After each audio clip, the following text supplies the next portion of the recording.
నేను కొనాలనుకుంటే హెలికాప్టర్ కూడా కొంటా. కాకపోతే చుట్టాలేమనుకుంటారంటే ఇల్లు మీద నుంచే పోయిండు గాని పిల్లాడు మాట్లాడియకుండా పోయిండు అంటారని కొనులేను. ఏంటి బాబన్నా ఇంకోసారి ఇల్లు మీద నుంచే పోయిండు గాని పిల్లాడు మాట్లాడియకుండా పోయిండు అంటారని కొనులేను.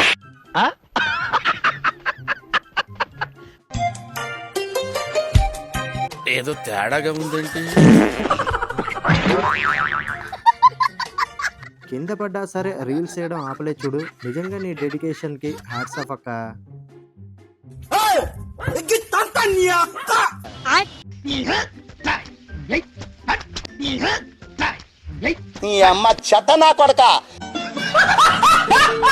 ఈ అక్కయ్య గారు గుడికెళ్ళి ఏం చేసిందో చూడండి. దేవుడా, మా ఆయన మీతో 2 నిమిషాలు మాట్లాడతా అంటున్నాడు, కొద్దిగా వినండి అని దేవుడి చెవి దగ్గర ఫోన్ పెట్టింది. ఓకే அவர்கிட்ட சொல்லிடு. ஒரு நிமிஷம் கீதாப்பா பேசுமா.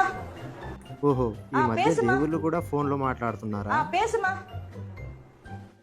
డ్రెస్సులు వేసుకుంటాను ఏం హాలత్ అయిపోయింది. కాలేజీలో పోరగాళ్ళ మధ్య తిరిగేటువంటి ఇక్కడ ఈ బర్ల మధ్య తిరగాల్సి వస్తుంది. ఆ తీస్తూనే ఉన్నాక నేను తీస్తూనే ఉన్నా, వేస్తూనే ఉన్నాయి.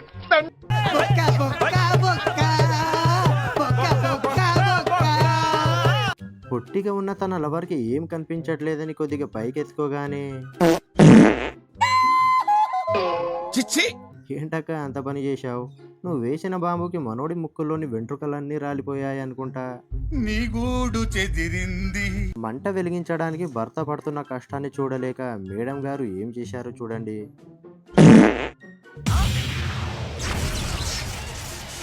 అరే పెద్ద సమస్య వచ్చి పడిందే. ఎవట్రా మన ఇండియా వాళ్ళకి టాలెంట్ లేదని చెప్పింది? మనోడి క్రియేటివిటీకి చైనా వాళ్ళు కూడా సలాం కొట్టాల్సిందే. What vision, what thought.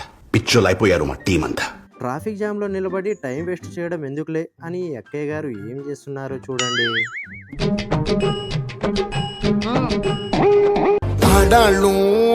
మీకు జోహార్లు. మీరు ఇప్పటి వరకు ఒక చోట నిలబడి తిరిగే ఫ్యాన్లని చూసి ఉంటారు, కానీ ఇక్కడ ఈ ఫ్యాన్ ని చూడండి.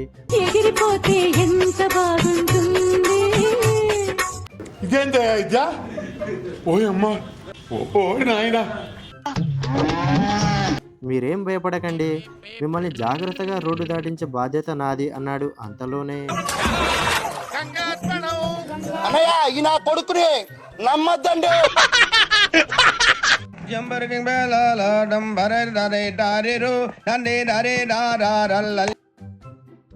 మనోడు చాలా రోజుల నుండి ఈ అమ్మాయికి 1 సైడ్ లవ్ చేస్తున్నాడు. ఇలా అయితే ఇంకా కుదిరేలా లేదని డైరెక్ట్ గా ప్రపోజ్ చేయడానికి అమ్మాయి దగ్గరికి వెళ్ళగానే అమ్మాయి చూడండి, బ్యాగులు ఎత్తుకెళ్లే దొంగేమో అనుకుని బ్యాగ్ ని గట్టిగా పట్టుకుంది.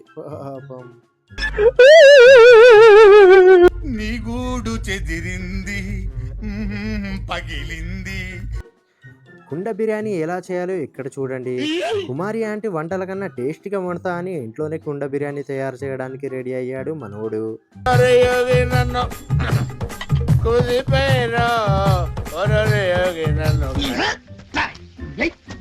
అంతా బాగానే ఉంది, కానీ చివర్లో అది కుండ అన్న సంగతి మర్చిపోయి ఏం చేశాడో చూడండి.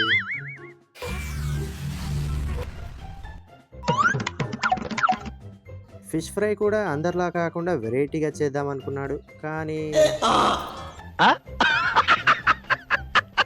ఫోటోగ్రాఫర్ వీడియో మంచిగా రావడం కోసం డ్రోన్ ని పర్ఫెక్ట్ ప్లేస్ లో సెట్ చేస్తున్నాడు. అది తెలియక పెళ్లి కొడుకు తనని ఆట పట్టిస్తున్నారని కోపంతో డ్రోన్ ని వేసి కొట్టాడు. ఖతం, bye bye, tata, good bye, గయా. మనోడిని ఇంత ఘనంగా ఎందుకు ఊరేగిస్తున్నారో తెలుసా? మహారాష్ట్రకు చెందిన ఇతను 10వ తరగతి 10 సార్లు ఫెయిల్ అయ్యాడు.